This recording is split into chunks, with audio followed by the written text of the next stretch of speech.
There is this report, fairly short report by the Chatham House and the Institute for Public Policy Research, both from the UK, which put out a fairly alarming message. 1.5 degrees C, dead or alive? The risk to transformational change from reaching and breaching the Paris Agreement goals. So the idea is that the 1.5 degrees C goal should be so sacrosanct that we should try to reach it dead or alive, however you want to interpret it. The basic idea is that the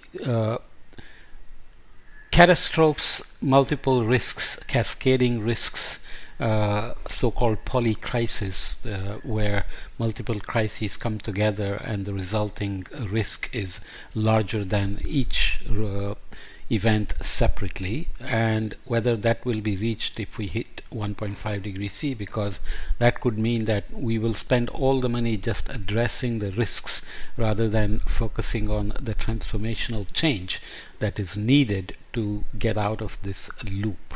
So that's the idea. Let's read a few words and then look at a few figures.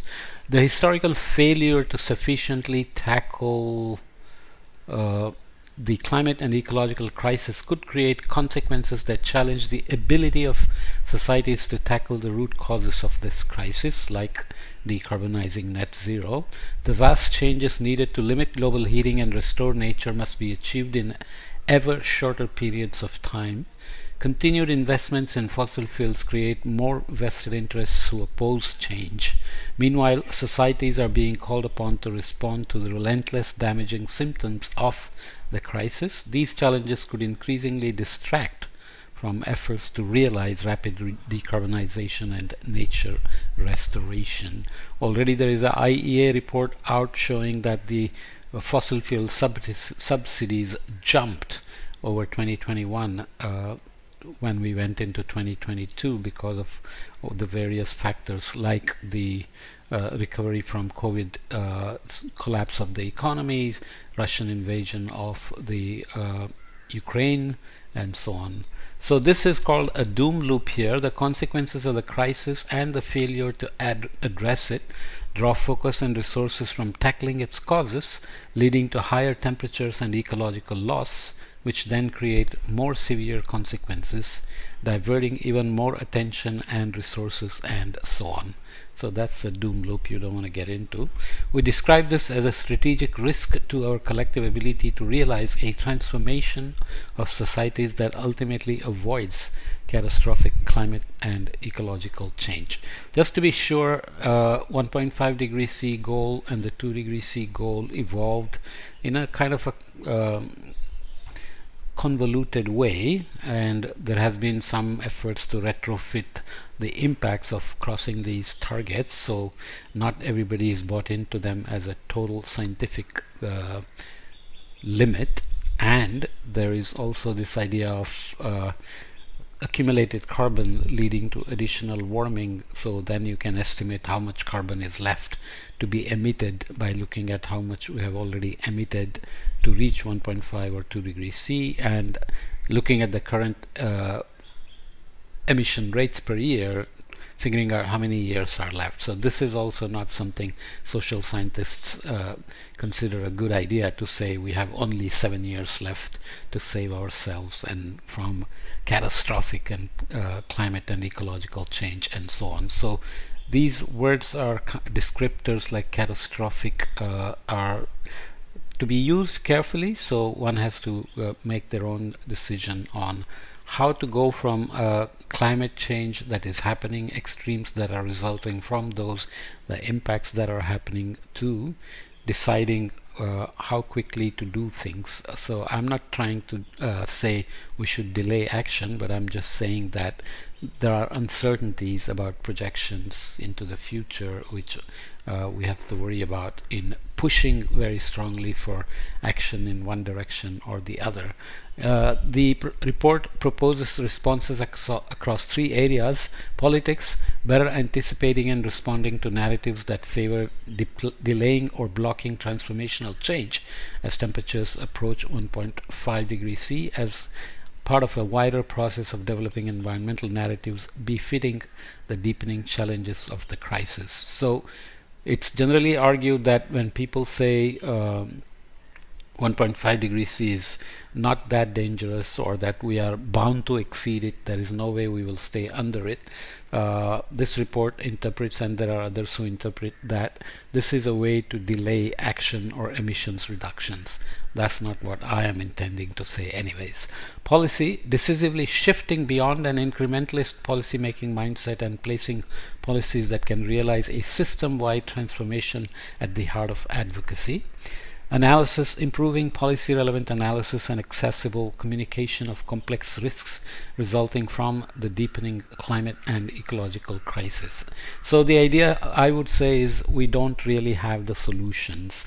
As this report itself points out, we are relying on net zero negative emission technologies, decarbonization with bioenergy, carbon capture, which are technological promises that are not guaranteed to be realized in time, and yet they are pushing for this decarbonization. So deep and immediate emissions reductions are needed to put the world on a track to meet the Paris goals. This is a true statement, but how quickly and how can we do it is not always obvious. Annual carbon emissions to align. There is a bit of a breeze here which may make some noise in the recording. I'll see how bad it is. I live without an AC, so I leave the windows open and I get breeze. Okay, that's climate change. Annual carbon emissions to align with the IPCC AR6 mitigation pathways to keep emissions within remaining carbon budgets for 1.5 degrees C. So that amounts to 380 gigatons CO2 by looking at cumulative carbon. 1.7 degrees C gives us 730 gigatons CO2, and 2 degrees C allows us 1230 gigatons CO2 by 2100 with certain probabilities like 66%.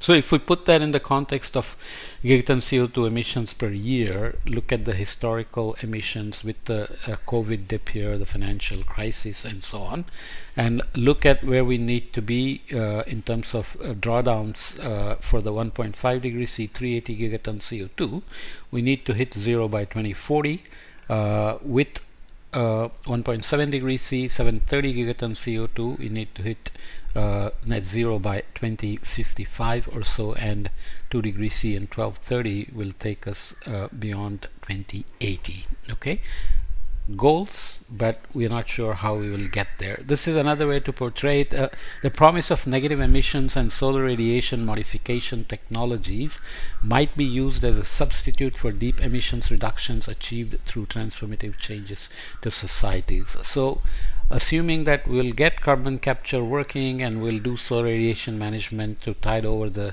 peak exceedances and so on, ignore the uncertainties and the dangers even associated with these, and can be used as an excuse to delay deep emissions reductions.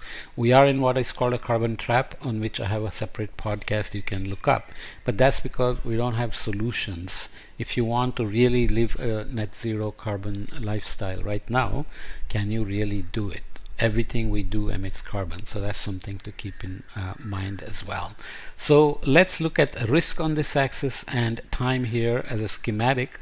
So let's say there is a threshold where the dangers posed by environmental tipping points and cascading and systemic shocks might push the overall risk faced by societies beyond a manageable level of risk or manageable threshold. And if you stay on business as usual, you go into very high risk region, then emissions reductions would bring you down here, where assuming less transformational change means fewer emissions reductions and therefore a greater requirement for negative emissions, which might not be possible and come with high costs and risks. So these are technological promises that are not really guaranteed to be met. Then you have solar radiation modification, which will give us a way to go from that level here to negative emissions and solar radiation management to bring you below the threshold. So greater adaptation might improve the manageability of the dangers faced by societies. And assuming possibilities of solar radiation management or modulation allows for further risk reduction without deep emissions cuts, but these assumptions are highly speculative and risky. For example, even if we end up going after solar radiation modification by putting aerosols into the stratosphere or at this Lagrange point as recently proposed by another paper, remember that the CO2 will continue to build unless we reduce emissions while solar radiation is being reduced by aerosols, which means acidification and so on will go on. And when the aerosols are washed out or the spraying is stopped, then there will be a rebound warming. So these are kind of dangerous ways to think about managing future trajectories of warming. How societies react to the worsening consequences of the climate and ecological crisis could enhance or erode collective agency to deliver transformational change. Agency is basically the ability and the willingness to do things. So we have agency in doing things to the extent that individuals or collectively we can make choices. This stylized diagram of the relationship between the effects of climate and ecological crisis and the ability of societies to collectively address its root causes basically looks at the ability to manage strategic risk, determines whether the worsening effects of the crisis undermine or enhance action. So that could decrease or increase the realization of rapid emissions reductions and ecological regeneration, which impacts the level of global heating and destabilization of other natural systems, because they're all intimately coupled and connected with feedbacks, and that would increase the environmental shocks, which then would increase complex cascading systemic risks to societies, and that the effect of these cascading systemic risks to societies whose effects would challenge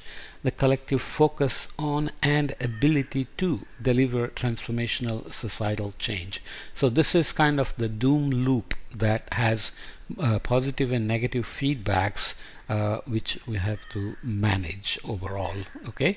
They provide an analogy here where there is a ship which has spotted a storm, and the storm represents the climate and ecological crisis and its risks. Of course, the challenge is for environmentalists to look at this storm and convince the crew, which represents the decision makers as well as the society, which has to participate in the socio-technical transformations to bring about change.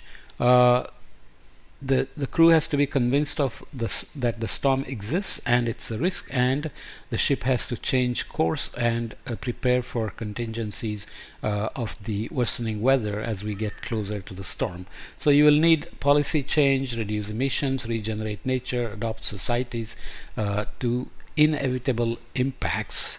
So the course was not sufficiently changed, and the ship and its crew are now in the storm and heading deeper into it, experiencing the bad weather that is being brought by the storm itself.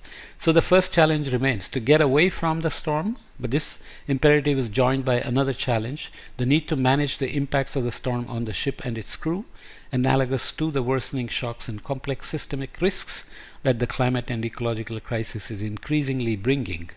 Crucially, this could undermine capability to steer away from the storm. So you go so close to the storm, weather is so controlled by the storm that now you don't have a control of the ship itself. That is, the ability to achieve transformational change in societies across the world that realize rapid emissions reductions and regeneration of nature. Societies could become increasingly bound up or even overwhelmed by the symptoms of the crisis, undermining action on the root causes, which is our energy-intensive lifestyle, right? The risks to achieving transformational change resulting from the growing likelihood of breaching the 1.5 degrees C target could be seen as a special case of this general situation. A worst-case scenario is that these dynamics push the global emissions reductions and nature regeneration below a critical threshold needed to avoid cascading environmental change.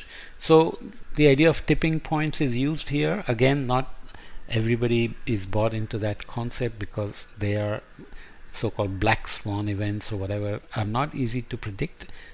They exist theoretically in the system. Putatively they could occur.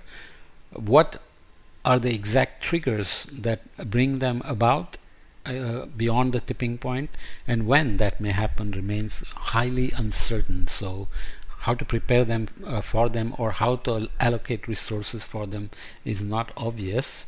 So we still have to worry about mitigation and adaptation and transformational change anyways. Okay.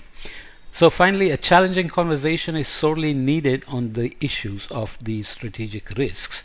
The growing recognition that the world's many crises are interrelated and deepening, amounting to a state of polycrisis, which is the idea of multiple crises coming together and the sum of the risks being greater than the parts.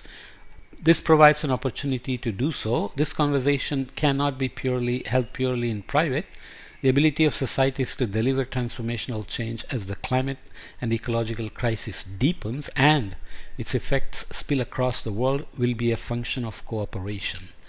Effort is needed to help populations to face up to and prepare for the magnitude of the challenges to come. One particular need is to help younger generations who will bear the greater brunt of strategic risk over careers that extend to and beyond 2050, when global goals should be met.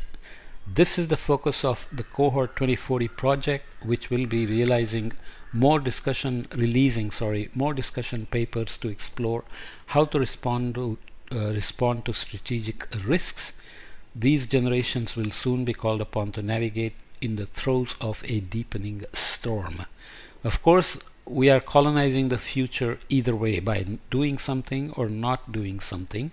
So this means the approach of making the message more and more alarmist and saying end justifies the means may not be the best way to navigate into the future either, or navigate the deepening storm either. Okay, so big challenge, but you have to also basically worry for yourself how you are going to play a role in this, depending on your age, how you see the risk yourself, and what you think are the solutions to decarbonizing and getting out of this carbon trap. Okay.